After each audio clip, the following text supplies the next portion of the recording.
All right, guys. So not to preach to y'all, but if we're going to be doing wiring, I might as well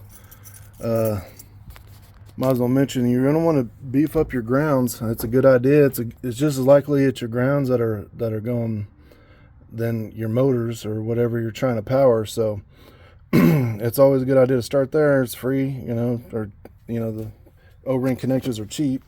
I do, all the ones around that you can find like this. It's easy to identify because of the star washers or the external locking washers.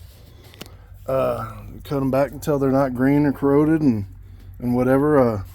Also, the big three upgrade. You got your power wire from your alternator to your battery, your ground to the, the battery ground to the ground, and then your engine ground to the chassis. And it's wire, for the 4 gauge that I used. It looks like a water hose, but that's all wire loom and nylon, protecting. The 4 gauge really isn't that big, but the ones that come on it, on even new cars, they're super thin, way too thin. I can't believe they can get away with it. You see how big jumper cables wires are. In any case, so I ran a power wire here. You can see kind of down there. There you go. Power wire going along the side here, up the passenger side fender, underneath the blower motor there.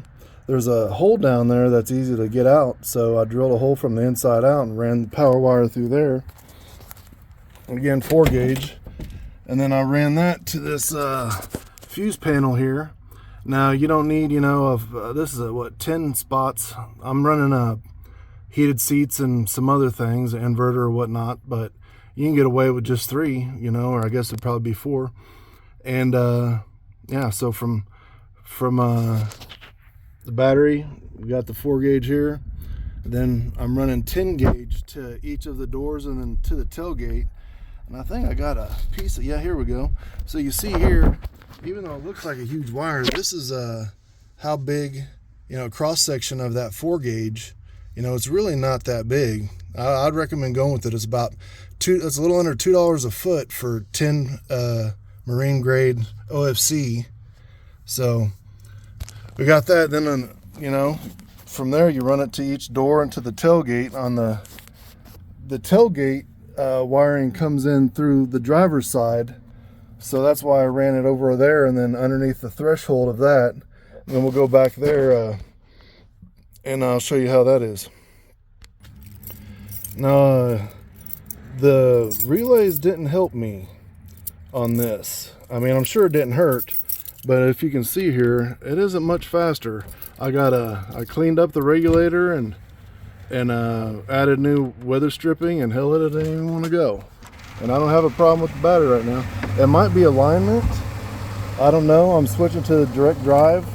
I'm going to change all that, but I figure I'd show you guys before I do. But yeah, that ain't going to work at all.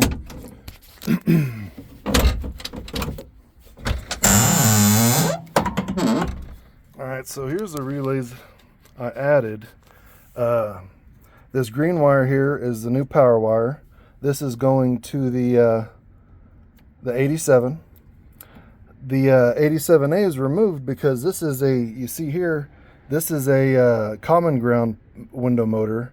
So it doesn't have the alternating ground, so I just removed the 87A, which I'll have to put back in for the direct drive that I'm going to add. The 30 is going to the motor, and you see here's the existing wires, the ones that were originally going to the motor. Those are going to the switch in here, the 85. So yeah, that's the whole thing here. So you got 85 is coming from the switch. Coming from the switch. 30 going to the motor. 87 the new power, and 87A removed. So that's the whole deal here. All right, guys. Oh, and I got this back up. I ran the power wire in through this side panel behind this tail light here. I drilled a hole and I could access it from inside this tail light.